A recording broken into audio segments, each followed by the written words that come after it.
Bonsoir. Alors cette présentation, ça fait la 4e fois que je vais la tourner parce que j'ai eu tout un tas de problèmes techniques. On est le 2 janvier 2020, donc bonne année à tous. Et je voulais continuer sur le sujet que j'avais déjà abordé de manière très succincte, c'est-à-dire les parents de type narcissique. Donc bon, comme c'est la 4e fois que je tourne la vidéo, je me suis pris mon chocolat chaud. Et vous voyez que Noël vient de passer, on a encore le petit sapin.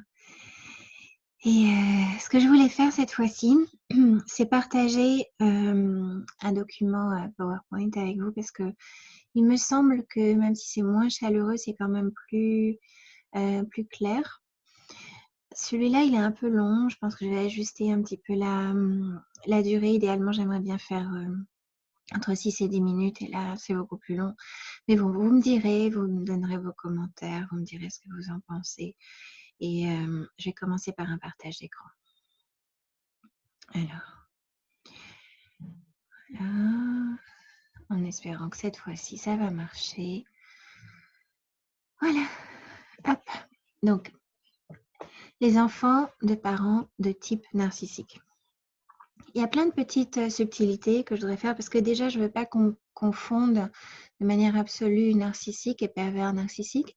Et les traits narcissiques, quand quelqu'un a des traits narcissiques, présente des traits narcissiques, ça ne veut pas dire qu'il a le trouble de la personnalité narcissique. Donc, je voudrais faire ces distinctions parce qu'il me semble que c'est quand même important quand on a des relations avec des gens qui présentent ces traits-là, quand on a soi-même ces traits-là, et a fortiori quand on grandit avec un parent qui a des traits narcissiques. Donc, vous savez que en principe, quand un enfant vient au monde, les enfants doivent recevoir en fait toute l'attention de leurs parents, avoir leurs besoins satisfaits le mieux possible parce qu'ils sont totalement dépendants. Et après, ils deviennent de plus en plus autonomes. Et à la fin, c'est plutôt eux qui prennent soin de leurs parents. Et ce qui se passe avec les parents narcissiques, c'est qu'ils inversent les rôles assez rapidement. Ils n'attendent pas d'être âgés pour inverser les rôles assez rapidement. Pas forcément pendant la toute petite enfance, mais assez rapidement. Disons, dès l'âge de raison, voire de temps en temps, un petit peu avant.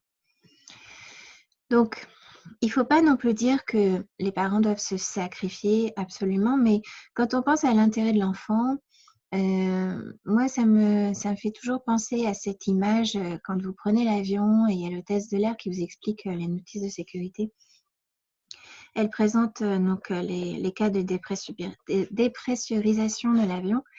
Et quand les masques tombent, on dit toujours il faut d'abord que la mère prenne le masque avant de mettre le masque à son enfant. Ça veut dire qu'il est nécessaire que la mère assure son propre confort et sa propre survie avant de pouvoir s'occuper de son enfant. Mais on voit là que c'est toujours pour pouvoir s'occuper de l'enfant, en fait. C'est dans cet ordre-là. Et les parents narcissiques, eux, ils mettent en priorité leurs besoins ou leurs désirs, plus parce que ils veulent favoriser leur ego ou parce qu'il y a quelque chose de pathologique comme une addiction, par exemple. Et d'une manière générale, ça porte préjudice à leur enfant. Donc là, sur cette slide, vous pouvez la lire. J'ai mis un peu pêle-mêle des traits de caractère qu'on peut considérés comme faisant partie d'un spectre du spectre du profil du parent narcissique. Donc, si vous repérez un trait de caractère que vous reconnaissez chez votre parent, ça vaut le coup de regarder la totalité du profil. Aussi, j'ai mis également dans cette liste d'autres affections qui peuvent générer des traits narcissiques chez les parents sans pour autant que le parent ait un trouble de la personnalité narcissique.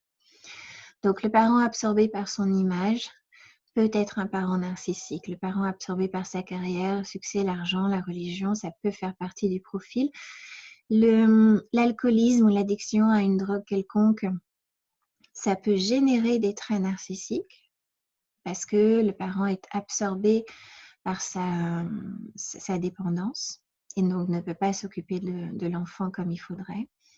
Les traumatismes également peuvent avoir un effet similaire. Donc, avoir un traumatisme, par exemple, à la génération de mes parents, il y a des personnes qui ont été traumatisées par la Seconde Guerre mondiale ou la guerre d'Algérie. Donc, mais il peut y avoir tout un tas d'autres traumatismes différents, sans parler de guerre. En fait, il y a beaucoup de cas de traumatisme.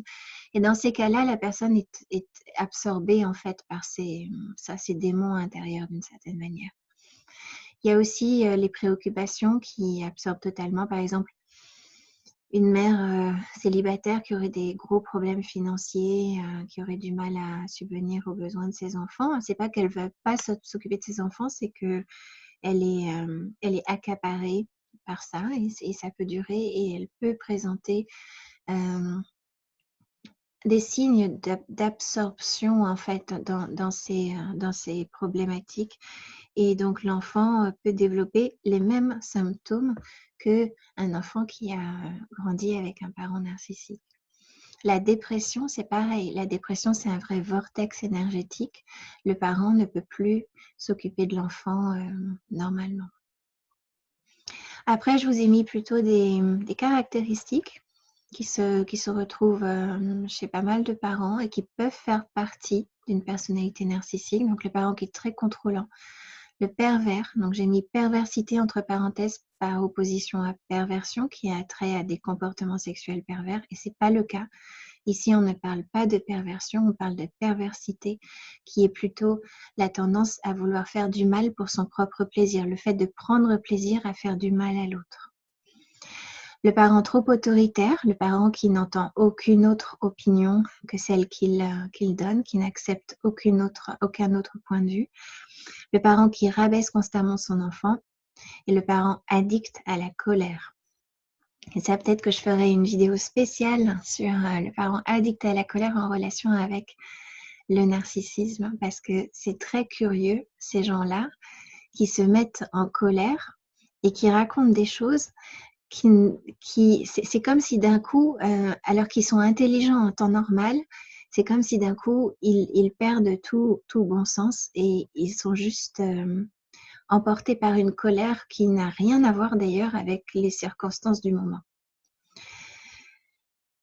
Voilà, donc je vous ai mis de multiples réalités qui ne rentrent pas toujours techniquement dans la case narcissique, mais dont les conséquences sont semblables et pour lesquelles il est utile de s'intéresser au profil.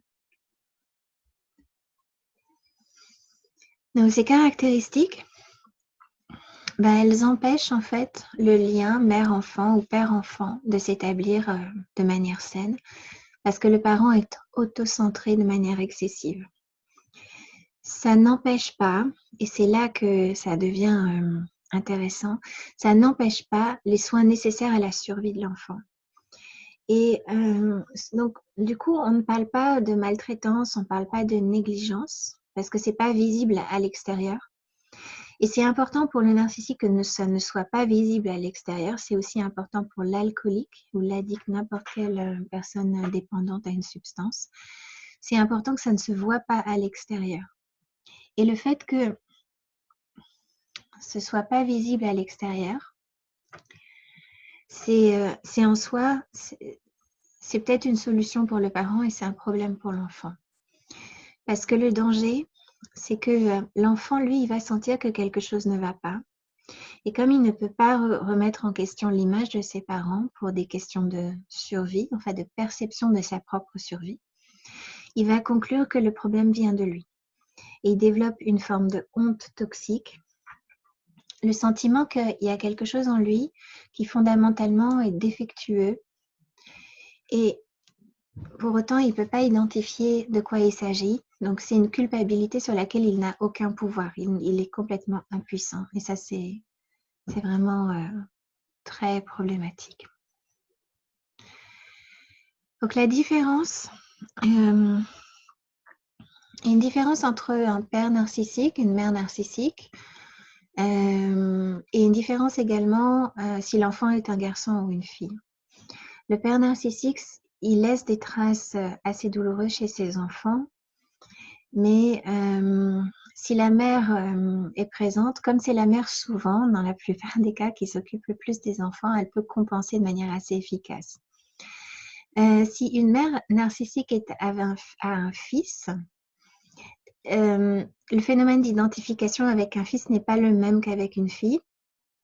Donc, a priori, c'est un peu moins grave que si c'est une fille. Et en même temps, si la mère est célibataire ou le père est absent et que la mère se retrouve seule avec le fils, les conséquences peuvent être assez sévères quand même. La mère narcissique avec une fille, c'est le lien le plus difficile parce qu'il y a une proximité évidente, il y a une identification avec les deux, il y a un risque de projection négative de la mère sur la fille, c'est-à-dire que la mère qui ne veut pas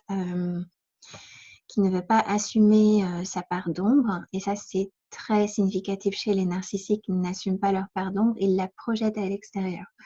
Donc la projeter sur une fille, c'est très, très compliqué après pour la fille qui, elle, n'est pas vue pour qui elle est, mais elle introjecte la vision négative de sa mère sur elle. Et aussi la jalousie possible de la mère qui, elle, souvent veut rester jeune, qui voit sa fille devenir une jeune femme, d'abord une adolescente. Souvent, ça se passe très mal à l'adolescence et la mère peut jalouser la fille. Dans le cas où la mère est narcissique, si le père est présent,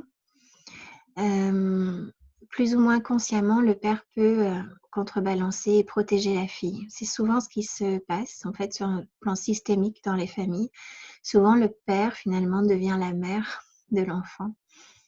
Et la mère, voilà, la mère n'assume pas vraiment le rôle de la mère. Mais le père compense un peu.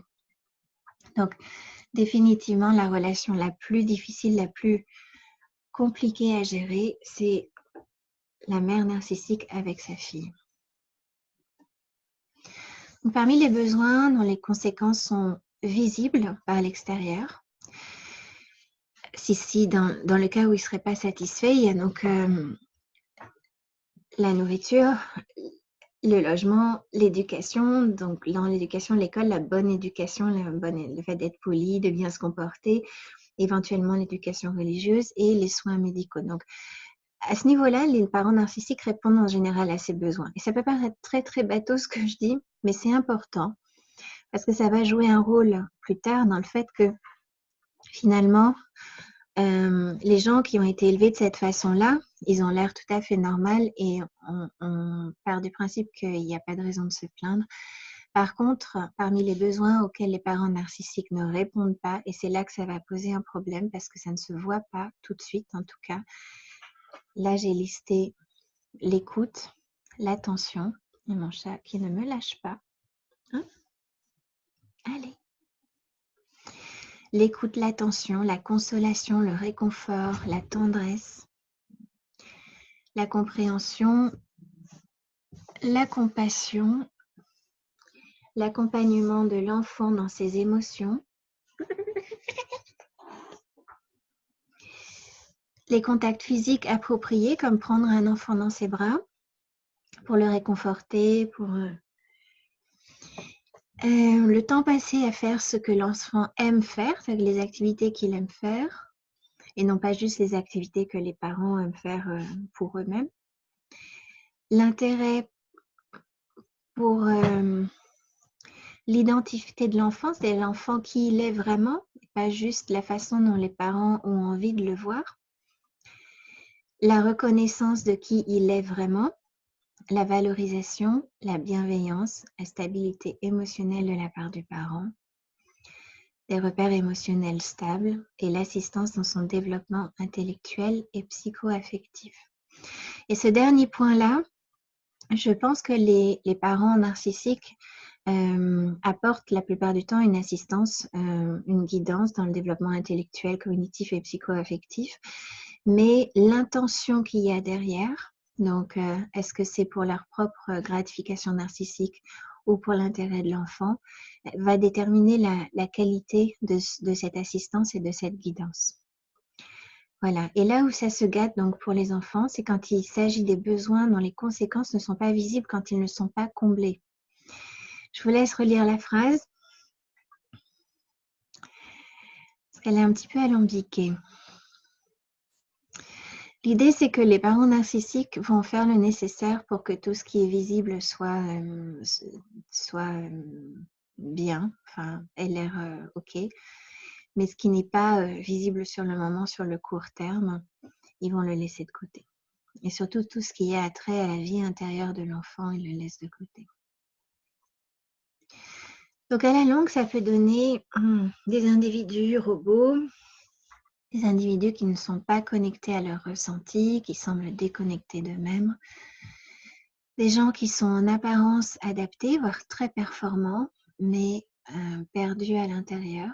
Et ça, on en voit plein, des gens comme ça. On les repère pas forcément au départ parce qu'en apparence, ils sont très normaux, quoi, très normaux. Ou alors, ils peuvent même être suradaptés et quand ils sont suradaptés, ils peuvent même en devenir psychorigides et ça, c'est surtout pour se rassurer eux-mêmes. On peut aussi avoir affaire à des personnes qui sont profondément tristes et la tristesse ne se voit pas au départ. Elle apparaît souvent en cours de thérapie, sous la colère ou sous l'anxiété. Elle ressort parce qu'au départ, elle est complètement niée. Parce qu'il faut comprendre que dans une famille avec des parents narcissiques, on ne peut pas exprimer ses émotions, donc on a la tendance à les réprimer. Donc la tristesse souvent arrive un peu plus tard. On s'en rend pas bien compte au départ, ni à l'extérieur, ni de l'intérieur. On a également affaire à des personnes très anxieuses et ça par contre, ça transparaît et souvent les gens consultent à cause de ça. L'anxiété qui, contrairement au stress, qui a une cause parce que c'est une réaction d'adaptation, l'anxiété est quelque chose de beaucoup plus diffus. On a du mal à comprendre l'origine de l'anxiété et l'anxiété qui peut se traduire par des troubles anxieux, c'est-à-dire des troubles du sommeil, des crises de panique et un mal-être tout simplement. C'est un peu le mal du siècle en ce moment. Donc, on a affaire aussi à des gens angoissés sans savoir vraiment qu'est-ce qui les angoisse. Ça donne lieu souvent à des addictions, des comportements d'ordre compulsif, des achats compulsifs. Des addictions, ça peut être l'alcool, la cigarette, mais aussi les écrans. On peut avoir aussi un sentiment de vide énorme. Et le sentiment de vide peut lui-même générer des traits narcissiques. Parce que les gratifications narcissiques viennent dans un premier temps, sur le court terme, compenser le sentiment de vide. Et enfin, j'ai mis la sensation d'être inadéquate, illégitime dans un travail, dans un couple. Et il y a bien d'autres symptômes. Et en fait, ce que j'ai mis en bas, donc si ces éléments manquent, les éléments dont je parle, c'est ça. Tous les éléments que j'ai listés ici, et il y en a d'autres. Tous ces éléments-là qui sont en lien avec le maternage aimant et bienveillant. Si ces éléments manquent, c'est comme si finalement il n'y a pas de liant entre toutes les parties de notre être. Et le liant qui fait qu'on se sent plein, en plénitude, en équilibre, centré, ancré, en confiance, avec suffisamment d'amour pour soi-même et pour les autres. Donc, si tu reconnais quelque chose de ton histoire à toi dans les diapositives précédentes, ça ne veut pas dire que ton parent ou tes parents nécessairement ont une personnalité, un trouble de la personnalité narcissique, mais peut-être juste des traits narcissiques qui ont eu des conséquences sur toi. Et le profil narcissique a principalement une fonction utilitaire quand il s'agit de désigner ses caractéristiques chez un parent ou un type d'éducation. Et ça te permet, si tu en ressens le besoin, d'entamer un travail sur toi dans cette direction-là. Donc c'est, d'un point de vue méthodologique, c'est très intéressant.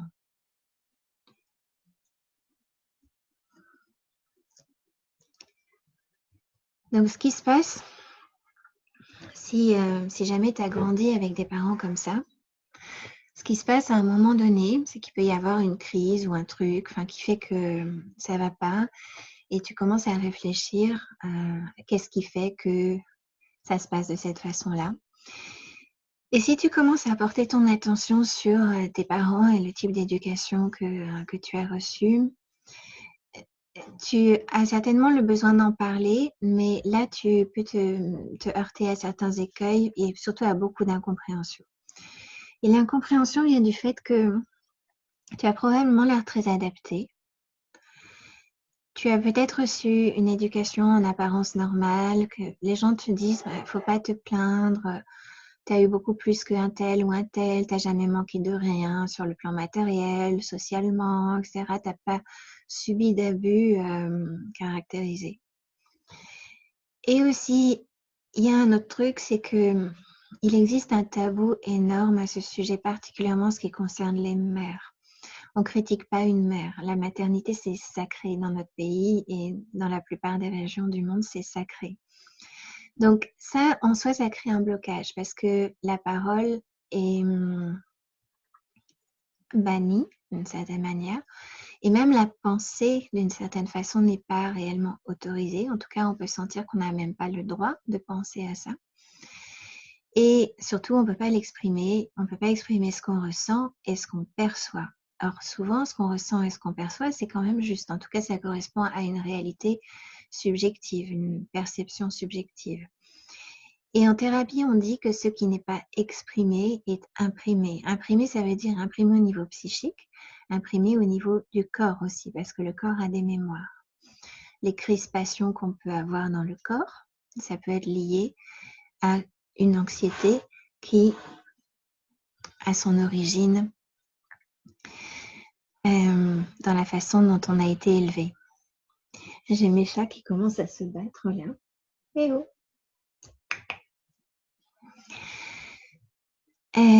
À l'inverse, ce qui est exprimé n'est plus imprimé et là, il y a une libération qui s'opère.